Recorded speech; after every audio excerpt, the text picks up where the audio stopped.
እግዚአብሔር ይመስገን እንኳን ደስ አላችሁ። ምን ተገኝቶ ነው የሚባለው አይደል? ድሮ እናቶቻችን ጥጥ እየፈተሉ ጋቢ ያለብሱን ነበር። ዛሬ እናቶቻችን ጥጥ መፍተሉን ስትተዉት ጎረምሶቹ የእናቶቻችን ታሪክ እንዳይበላሻሉና ምናቸው መፍተል ጀመሩ?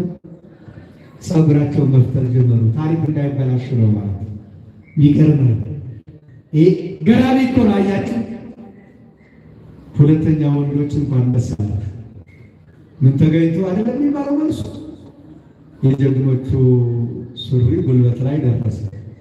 ከሚወልቃውና ሴቶቹ አፈፍ አረጉ፣ ሱሪ ለበሱ ማለት ነው። ዘዳግም 25 ላይ ስንመለከት ደግሞ ይቃወማል። ይሄ ሴት የወንድ ልብስ አትልበስ፣ ወንድ የሴት ልብስ አይልበስ ፈጽሞ ይላል። ለመሆኑ ሱሪ አውልቆ መሄድ ታሪኩን ታውቃላችሁ ወይ? ወጣቶቹ ትኩሶቹ፣ ወንዶቹ ሲብድግ በሉ፣ ወንዶቹ ብቻ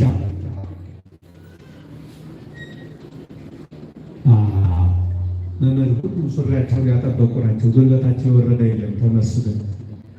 ድንገት ሱሪያችሁን ያወረዳችሁ ካላችሁ ታሪክ ተበላሽቷል። እሺ ሱሪ አውልቆ እንደዚህ ጉልበት ጋር አድርሶ መሄድ ማለት